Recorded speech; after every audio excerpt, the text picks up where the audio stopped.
10 लाख करोड़ रुपए कर्जा माफ किया, 5 लाख करोड़ रुपए टैक्स माफ किया, तो बोले सीबीआई ईडी को काम पे लगाओ। और मनीष सिसोदिया पे सीबीआई ईडी। और किस दिन कौन सी तारीख चुनी?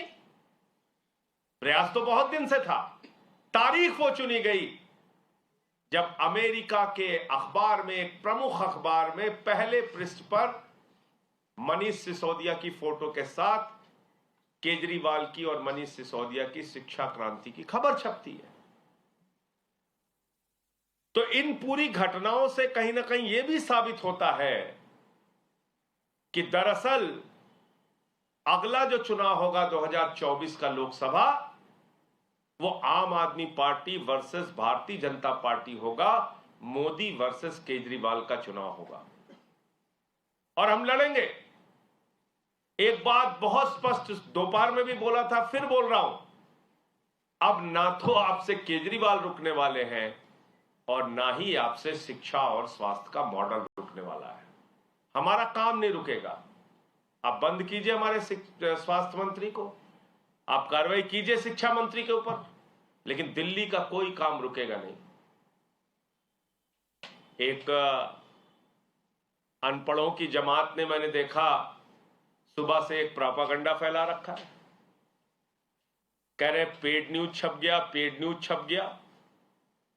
अरे भाई, उसी अखबार में, न्यूयॉर्क टाइम्स में, जहां मोदी जी के इतने दोस्त रहते हैं, उसी अमेरिका में कोरोना के मिसमैनेजमेंट की खबर छपी कि कितनी बुरी हालत मोदी जी की सरकार ने कोरोना के समय में देश की जिससे लाखों लोगों की मौत हुई। आप भी पेड छपवा लेते हैं, अपनी तारीफें छपवा लेते हैं। आपके पास कहां पैसे की कमी है? केंद्र की सरकार है, कई राज्यों में सरकार है। और अनपढ़ों की जमात क्यों कह रहा हूं? जिस खलीज टाइम्स का ये जिक्र कर रहे हैं, उसमें तो साफ तौर पे लिखा है कि न्यूयॉर्क टाइम्स के सौजन्य से यह खबर छापी गई है। तो जब वो अखबार ही लिख रहा है कि न्यूयॉर्क टाइम्स के सौजन्य से यह खबर छापी गई है, तो उसमें फोटो भी वही रहेगी, लैंग्वेज भी वही रहेगी, लिखने वाला भी वही रहेगा। जैसे आप अपने चैनल पे किसी दूसरे चैनल की वीडियो फुटेज चलाते हैं तो लिखते हैं उस चैनल का नाम, कि सौजन्य से इस चैनल के। अब अगर यह अखबार लिख रहा है, कह रहे नहीं विज्ञापन है, मतलब क्या है कि केजरीवाल के किसी अच्छे काम को देखना, ये गांधी जी के बंदर हो जाते हैं केजरीवाल के काम के मामले में। ना तो केजरीवाल का काम देखेंगे, ना सुनेंगे, ना कुछ बोलेंगे। जैसे ही केजरीवाल के सरकार के शिक्षा के, स्वास्थ्य के, कोई अच्छे काम की चर्चा होने लगती है, तुरंत ये गांधी जी के बंदर हो जाते हैं। कहते हैं ना हम अच्छा काम देखेंगे, ना अच्छा काम सुनेंगे, ना उस पर कुछ बोलेंगे। ये हालत हो जाती है, गांधी जी के बंदर बन जाते हैं लोग।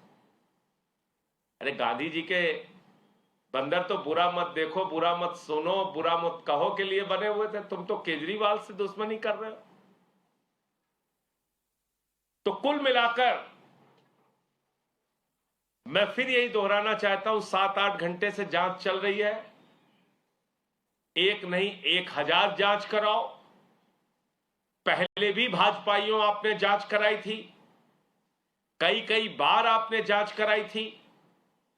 मुझे याद है ऐसे ही चीख चीख के, चिल्ला चिल्ला के कह रहे थे जब केजरीवाल के, अरविंद केजरीवाल जी के दफ्तर पे छापे मारे थे आपने, तब कहा था राजेंद्र कुमार का बहुत बड़ा घोटाला पकड़ लिया। क्या हुआ? 7 साल हो गए उस जांच का, कोई जवाब देगा? मनीष सिसोदिया जी के घर पे पहले भी आपने सीबीआई का छापा मारा, क्या निकला उसमें? कोई जवाब देगा?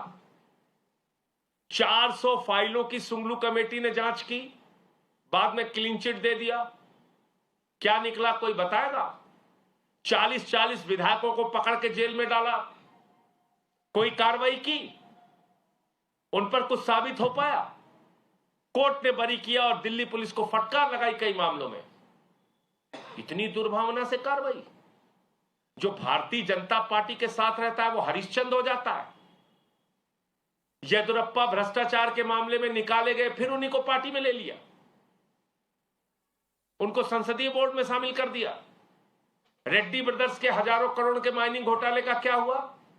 येदुरप्पा के हजारों करोड़ के माइनिंग घोटाले का क्या हुआ? किसको सजा हुई? कौन जेल गया? क्या हुआ व्यापम घोटाले का, जो हजारों करोड़ का घोटाला था? क्या हुआ नीरव मोदी का, मेहुल चौकसी का, जो 20,000 करोड़ लूट के भाग गए, जिसको मोदी जी कहते हैं मेहुल भाई? क्या हुआ नितिन संदेशरा का 6,000 करोड़ लूट के भाग गया, विजय माल्या 9,000 करोड़ लूट के भाग गया, ललित मोदी 3,000 करोड़ लूट के भाग गया? क्या हुआ? हमने बताया कि कोरोना के समय में कई संस्थाओं ने, कई सरकारों ने टैक्स माफ किया, लाइसेंस फीस माफ की, हमने भी माफ किया। बार बार वही सवाल आप पूछे जा रहे हो। आपने तो 10 लाख करोड़ रुपए का कर्जा माफ किया, 10 लाख करोड़ रुपए का कर्जा, उस पर हिसाब आप देते नहीं। 5 लाख करोड़ रुपए का टैक्स माफ कर दिया, उस पर आप हिसाब नहीं देते। बताइए ना कितना कमीशन लिया उन लोगों से, कितनी रिश्वत खाई 10 लाख करोड़ रुपए राइट ऑफ करने की, कितनी रिश्वत खाई 5 लाख करोड़ रुपए का टैक्स माफ करने की, कितनी रिश्वत मिली भाजपा को? मैं पूछना चाहता हूं, बताइए आप। 42,000 करोड़ रुपए जिस कंपनी ने घोटाला किया, DHFL ने, उससे 29 करोड़ रुपए बीजेपी ने चंदा लिया। बताइए कितने बीजेपी नेताओं से ईडी सीबीआई ने पूछताछ की? बताइए। एबीजी शिपयार्ड ने 23,000 करोड़ रुपए का घोटाला किया। अडानी के पोर्ट पे गुजरात के अंदर 20,000 करोड़ रुपए की ड्रग्स पकड़ी गई। कितने पे कार्रवाई हुई बताइए आप। मुकुल राय आपकी पार्टी में आ जाए तो शारदा घोटाला खत्म, हेमंत बिश्व शर्मा आ जाए आपकी पार्टी में तो घोटाला खत्म। आप बताइए, शराब का मुद्दा आप उठा रहे हैं। गुजरात में जहरीली शराब का, नकली शराब का 10,000 करोड़ रुपए का धंधा होता है हर साल। आप बताइए कितने पे कार्रवाई हुई? मैं पूछ रहा हूं आपसे, आप बताइए, देश को जवाब दीजिए। कितने बीजेपी नेताओं को आपने जेल में भेजा? कितने लोगों पे आपने कार्रवाई की? तो इसलिए सिर्फ केजरीवाल को टारगेट करना है, आम आदमी पार्टी को टारगेट करना है, आप कीजिए, आप स्वतंत्र हैं। लेकिन पूरा देश इस बात को देख रहा है। दुनिया को नंबर 1 बनाने का मिशन केजरीवाल जी ने शुरू कर दिया है, और वो मिशन अब रुकेगा नहीं इन कार्रवाइयों से। आपको जितनी कार्रवाई करनी है कीजिए। हम अपने उस मिशन का विस्तार कर रहे हैं और वो पूरे देश में फैल रहा है। केजरीवाल जी की बढ़ती लोकप्रियता को आप रोक नहीं पाएंगे। मोदी जी, आप जो भी चाहे कार्रवाई कर लीजिए।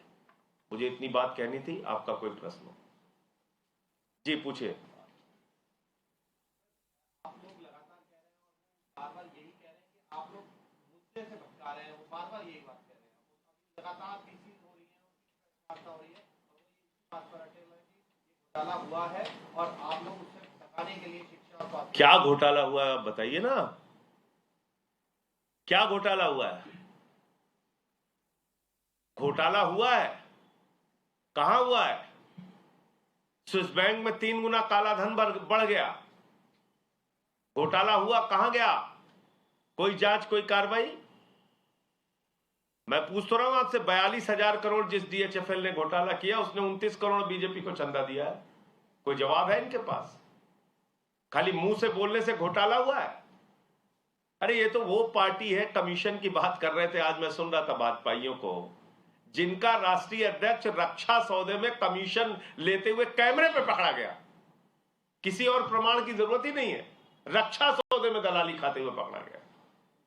जिनके केंद्रीय मंत्री कहते हैं पैसा खुदा तो नहीं, खुदा से कम नहीं, वो लोग आज उपदेश दे रहे हैं। मैं देख रहा हूं।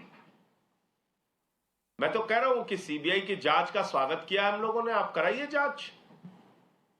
जैसे पिछले तमाम मामलों में कुछ नहीं निकला, ऐसे ही मनीष सिसोदिया और सत्येंद्र जैन जी के मामले में भी कुछ नहीं निकलेगा, ये तय है। बीजेपी ये कह रही है संजय जी कि इसके फिल्म के डायरेक्टर तो केजरीवाल जी है, सीएम, उनके पास विभाग नहीं है, वो इसलिए होशियार रहते हैं, लेकिन अपने मंत्री को फंसा रहे हैं। और इन कार्रवाइयों के प्रोड्यूसर और डायरेक्टर दोनों हमारे आदरणीय नरेंद्र मोदी जी हैं। वो प्रोड्यूसर डायरेक्टर उनको सामने आना चाहिए, पीठ पीछे से कार्रवाई ना करें, सामने आके लड़े, चुनाव में लड़े। ठीक है, जीत हार होती है। आप इतना क्या बौखला गए गुजरात पहुंचने से केजरीवाल जी के कि आप रोज कार्रवाई, रोज छापा, रोज सब कुछ शुरू कर देते हैं। लेकिन उनका कहना है कि बौखलाहट आपकी है और जैसे कार्रवाई हो रही है इसके कारण ये बौखलाहट। हमारे ऊपर तो पहली बार नहीं, इन्होंने बहुत बार कार्रवाई की है, सैकड़ों बार की है, ये फिर कर रहे हैं। और जितनी बार ये कार्रवाई करते हैं उतनी बार आम आदमी पार्टी और मजबूती से सामने आती है। जितनी बार ये कार्रवाई करते हैं उतनी बार देश की जनता में आम आदमी पार्टी की, केजरीवाल जी की लोकप्रियता और बढ़ती है। क्यों? उसकी वजह समझ लीजिए। Alright, so that was Sanjay Singh of the Aam Aadmi Party. On one hand, we're seeing raids are currently underway. On the other, there's a huge political slugfest between the Aam Aadmi Party and the BJP. Now, leaders from both the parties are slamming each other. Sanjay Singh, in fact, is saying that BJP is completely shaken by Aam Aadmi Party's good work, while the BJP, on the other hand, since morning, we've seen a number of press conferences. They've gone on to say that it's the Aam Aadmi Party that now stands exposed with this entire case.